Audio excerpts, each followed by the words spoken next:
দর্শক সমাগম, এই যে দেখেন সব দোকানপাট বন্ধ। এখানে বেশ কয়েকটা দোকান লুটপাট হয়ে গেছে, টাকা পয়সা মালামাল ছিঁড়ে নিয়ে গেছে সন্ত্রাস দলে। এখন দেখেন ছিটা মানুষ, তো অল্প কয়েকটা দোকান খোলা আছে। অনেক মেয়ে ছেলে আসছিল বেচা কিনা করবে, কিন্তু কিভাবে করবে? কিছু মানুষ আছে শয়তান, তাদের অত্যাচারে করতে পারলো না সঠিকভাবে। এই যে দেখেন অনেক মেয়ে ছেলে আসছিল আশা করে, বুক ভরা আশা নিয়ে তারা মার্কেট করবে, কিন্তু পারলো না কয়েকটা শয়তান মানুষের জন্য। কী বলবো, এই যে দেখেন অনেক মেয়ে ছেলে আসছিল, তারা বেচা কিনা করবে, কিন্তু কীভাবে করবে?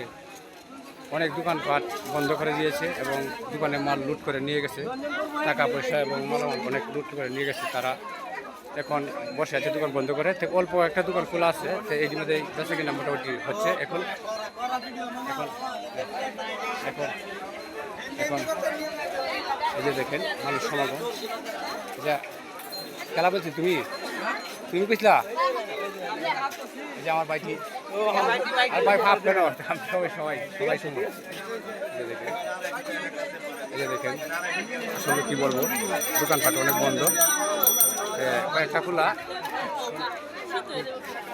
আশা করে আসছিল মানুষ সমাগম অনেক চলে গেছে বয়ে, এবং এখানে মেয়ে ছেলে অনেক বেশি।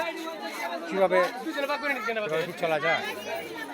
মানুষ কতটুকু শয়তান, কী কাজটাই না করেছে, তাদের আশা নষ্ট করে দিয়েছে, অনেক বেচা কেনা করলো, কিন্তু কীভাবে করবে? কিন্তু পারলো না। মানুষের অত্যাচারে অনেক ছেলে পেলে অনেক কিছু ভেঙে দিয়েছে, তাদের মন অনেক ভাঙ্গা। এই বলে আমার ভিডিওটি শেষ করলাম। আসসালামু আলাইকুম।